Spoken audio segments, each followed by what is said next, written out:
The First Contact.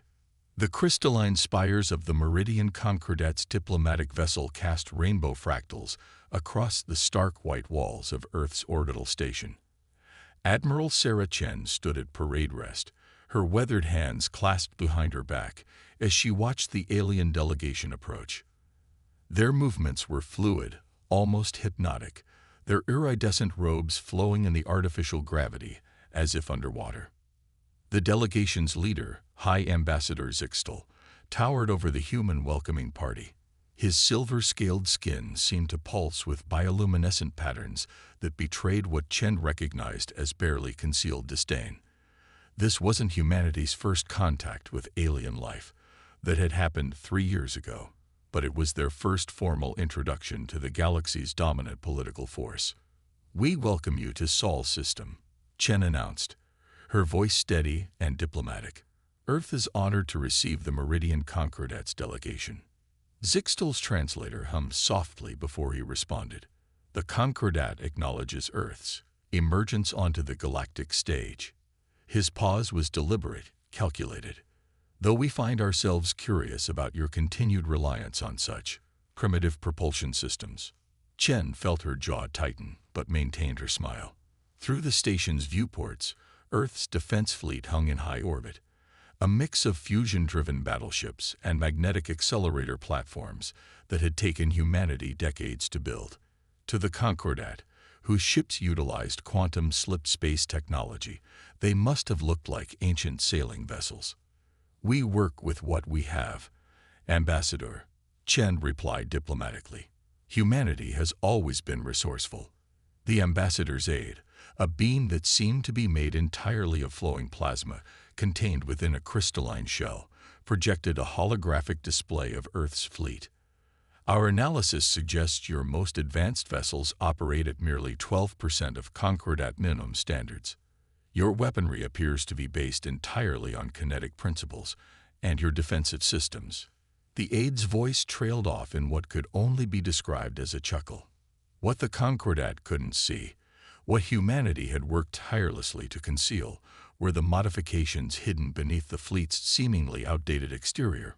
Project Trojan Horse had been in development since before First Contact, a gamble based on humanity's long history of being underestimated. The tour continued through the station, with the Concordat delegation making little effort to hide their technological superiority. They scanned everything with their advanced sensors, completely missing the quantum-shielded cores that powered the station's true capabilities.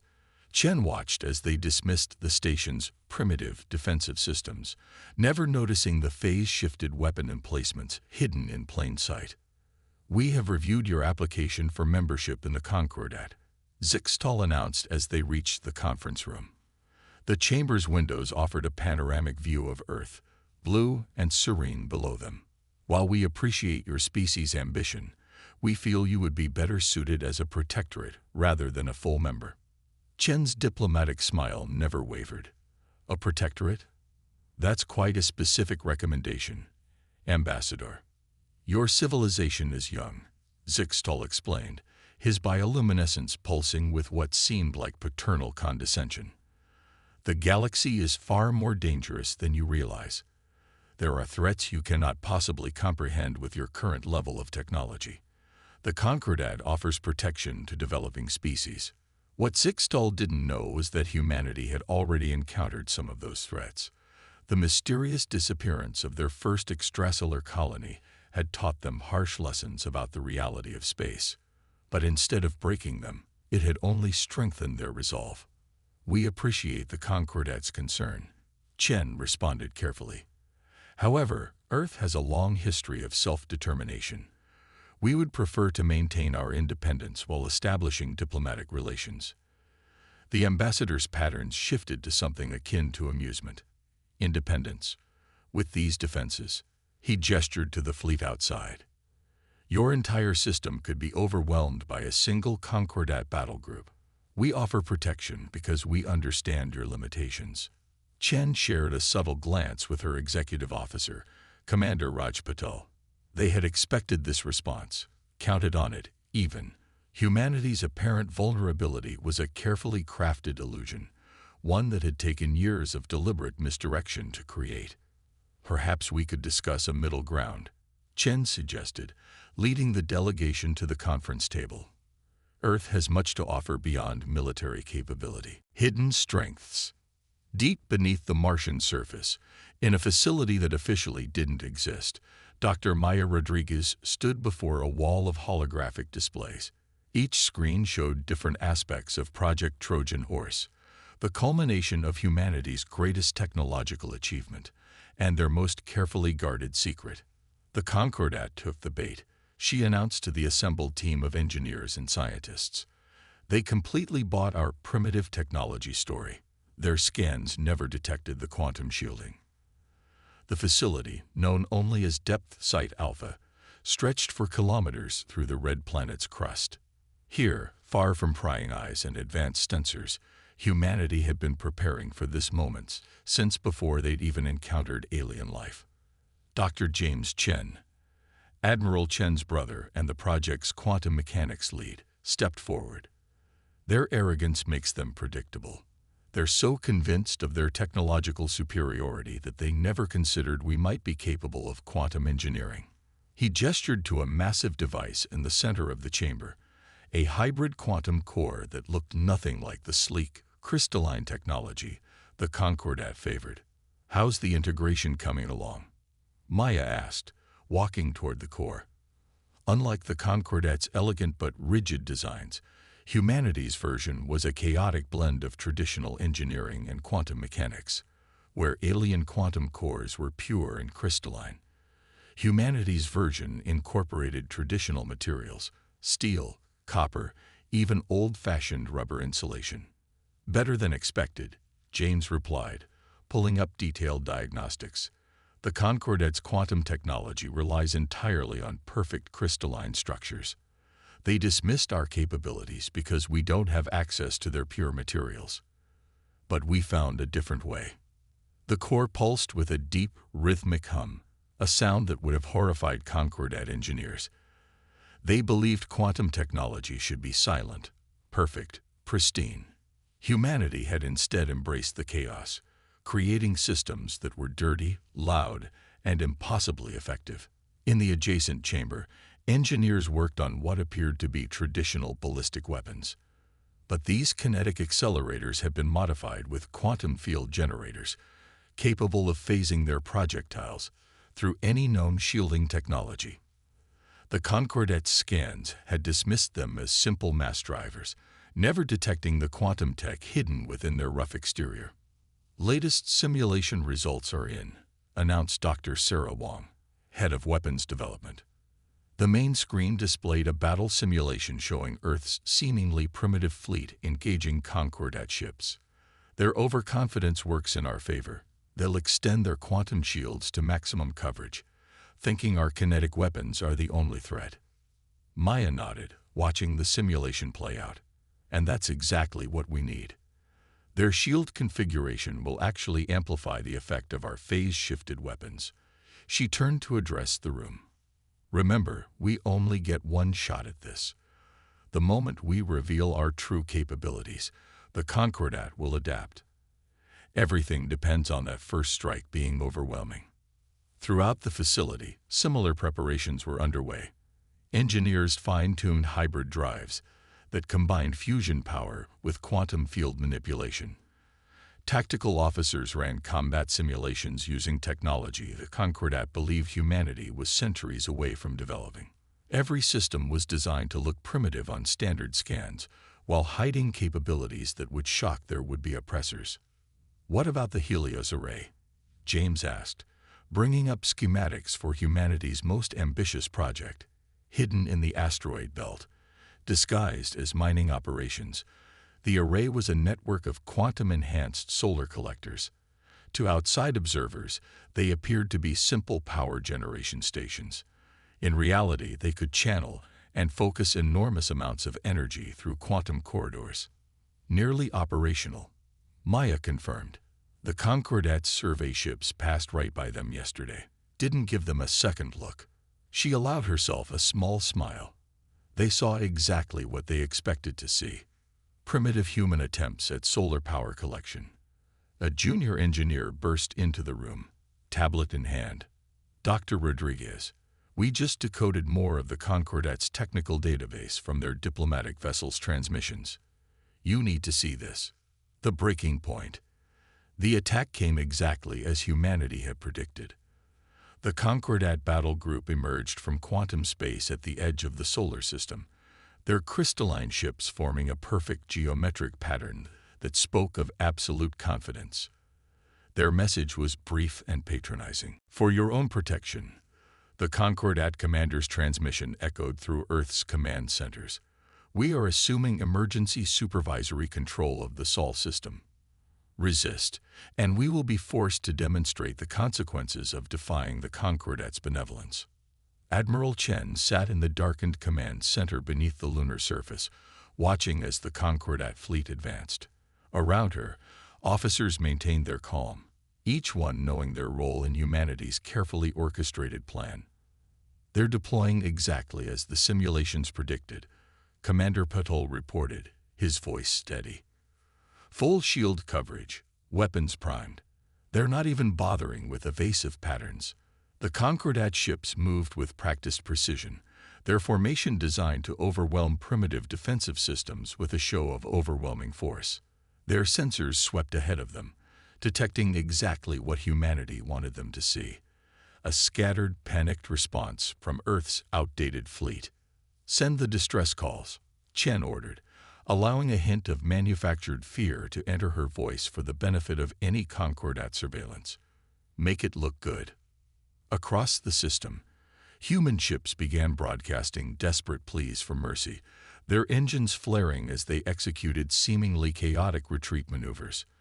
To the Concordat sensors, it appeared that Earth's forces were falling apart at the first sign of real conflict. The alien fleet pressed their advantage, moving closer to Earth with each passing moment. Their quantum shields blazed with confident power, and their weapon systems charged openly, designed to intimidate as much as to destroy. "They're entering optimal range," Patel announced. "All ships report ready for Operation Checkmate."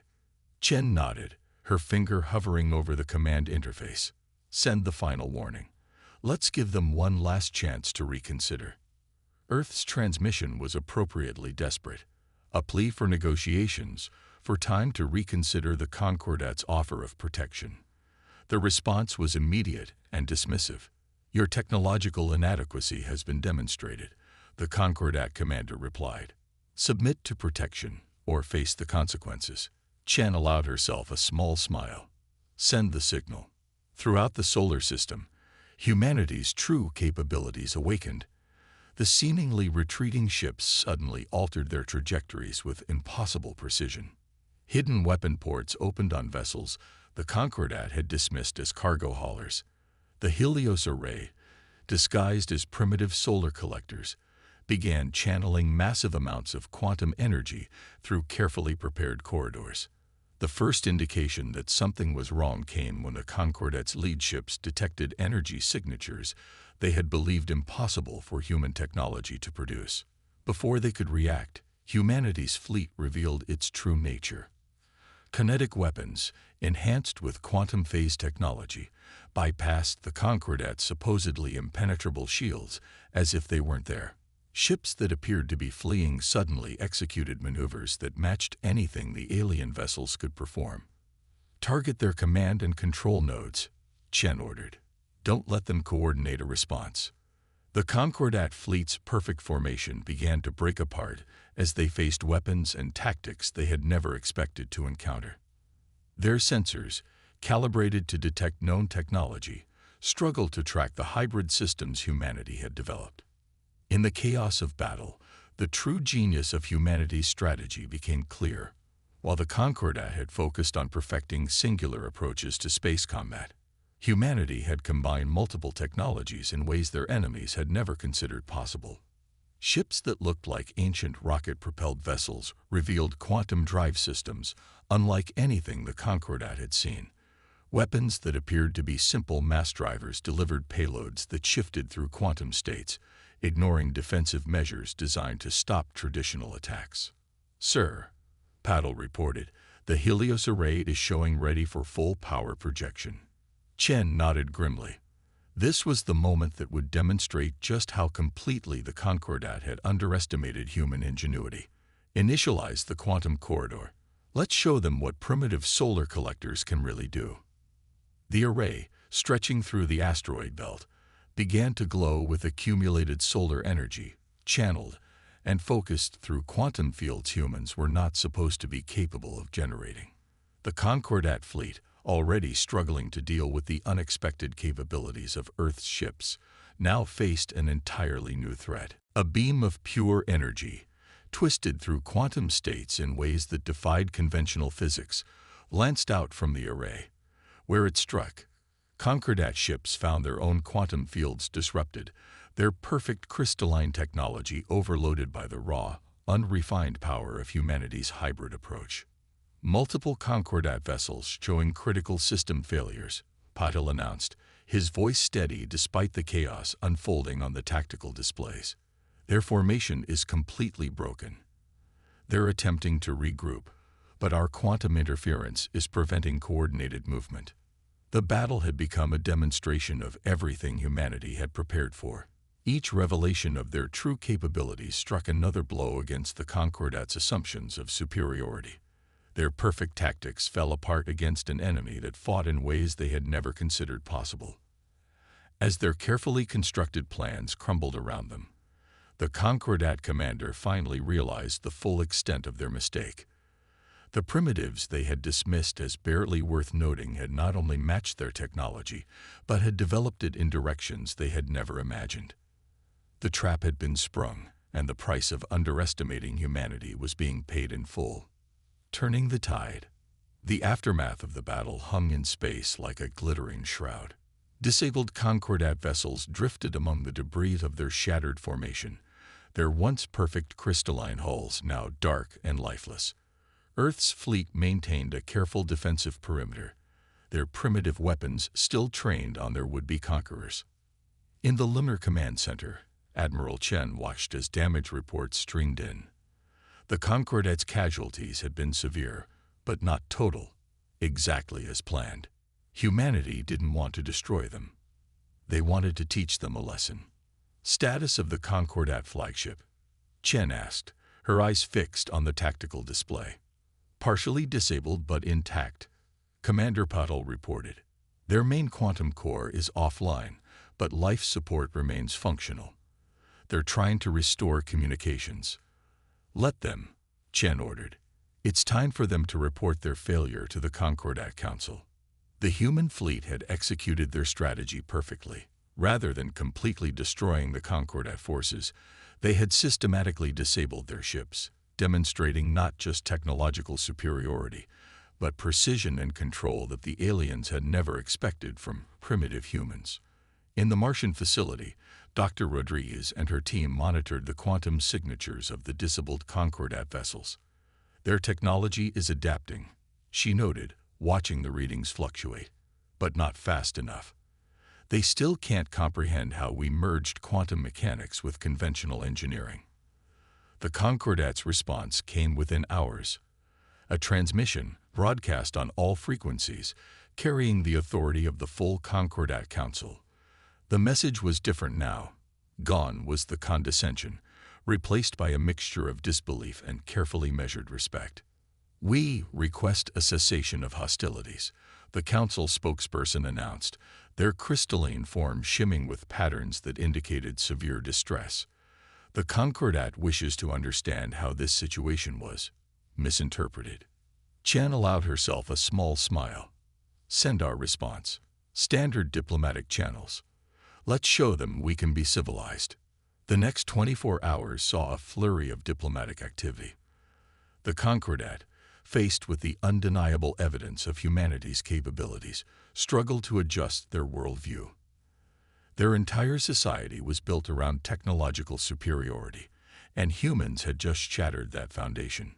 In a secure conference room aboard the lunar base, Chen met with the surviving Concordat commander. The aliens' bioluminescent patterns showed a complex mixture of emotions: shame, confusion, and something that might have been admiration. Your deception was complete, the commander admitted. We never imagined, never considered that you could have advanced so far while appearing so primitive. Chen finished. That was the point. Humanity has a long history of being underestimated. We've learned to use that to our advantage. The commander's patterns shifted. The hybrid technology you deployed, combining quantum mechanics with crude physical engineering, it should not be possible. Our scientists insisted that quantum manipulation required perfect crystalline structures. That's because you never considered that imperfection might be an advantage, Dr. Rodriguez explained, joining the conversation via hologram from Mars. Humanity's greatest strength isn't our technology. It's our ability to adapt, to find solutions that others consider impossible. The displays around them showed the ongoing recovery operations.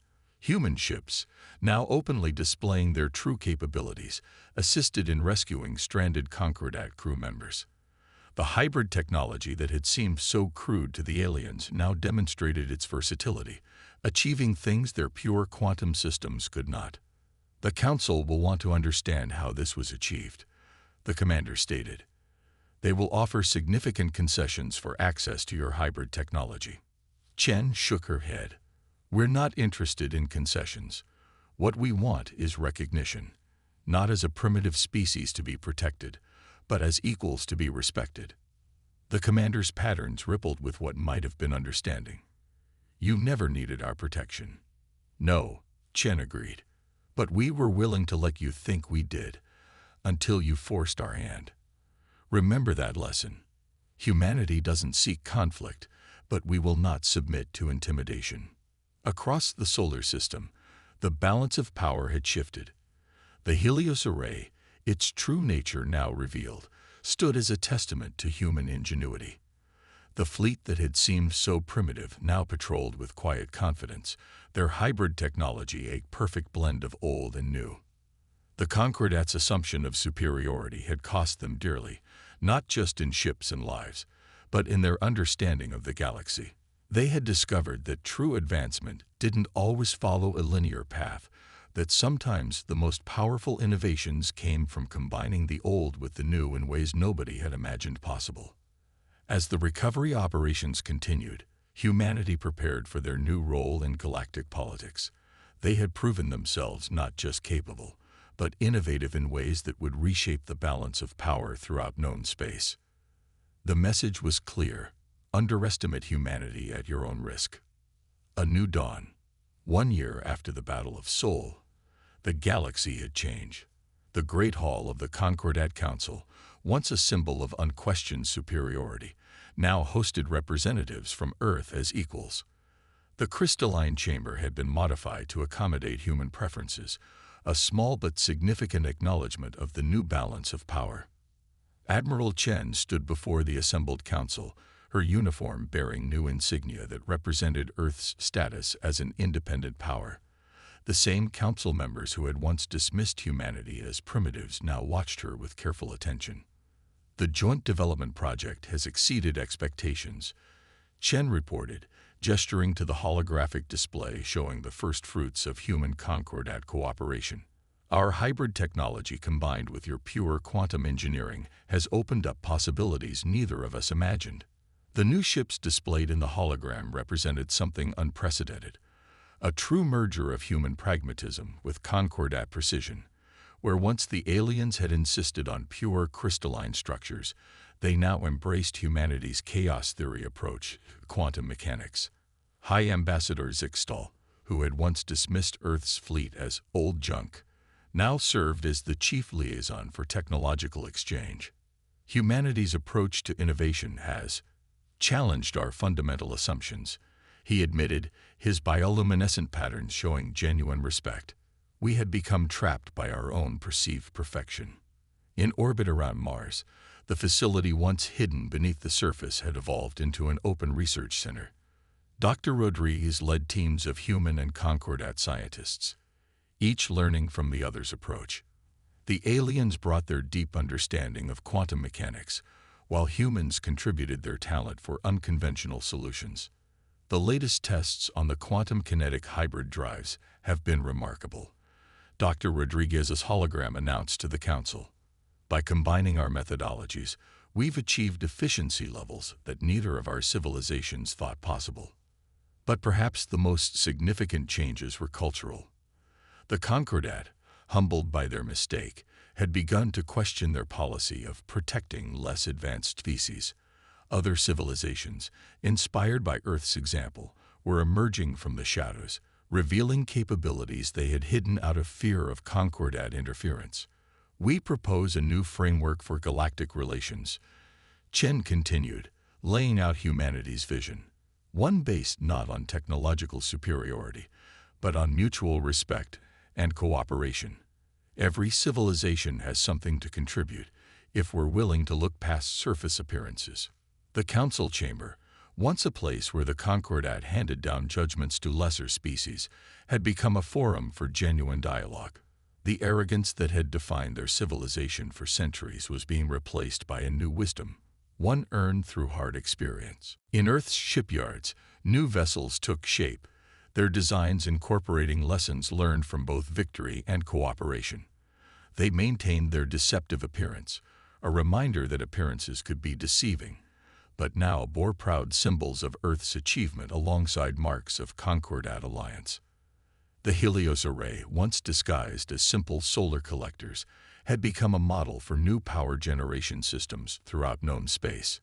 Its hybrid technology was being adapted to suit the needs of various civilizations, each adding their own innovations to the basic concept. The galaxy is entering a new age. Chen concluded her address to the Council, one where progress comes not from isolation and superiority, but from the exchange of ideas and the recognition that different approaches have value. As she spoke, reports came in from across known space. New alliances were forming, technologies were being shared, and species that had once lived in fear of Concordat protection were stepping forward to claim their place in galactic society. The lesson humanity had taught reverberated through the cosmos. True strength lies not in perfection, but in adaptation, not in superiority, but in cooperation, not in power, but in wisdom. In the darkness between the stars, Earth's ships continued their patrols, no longer hiding their capabilities but not flaunting them either. They served as a reminder of humanity's principle. Respect was earned not through intimidation, but through actions. The galaxy had learned to stop underestimating humanity. In doing so, they had discovered something far more valuable, the power of looking past appearances to see the potential that lies beneath. As the council session concluded, Chen shared a knowing look with Zixtal. The Concordat's greatest mistake had led to their greatest advancement. In trying to protect a species they saw as primitive, they had instead found equals who would help them grow beyond their own limitations. The stars stretched out before them, filled with new possibilities. Humanity had claimed its place among them, not through conquest or submission, but by being exactly what they had always been: adaptable, innovative, and impossible to predict. The age of assumption was over. The age of cooperation had begun.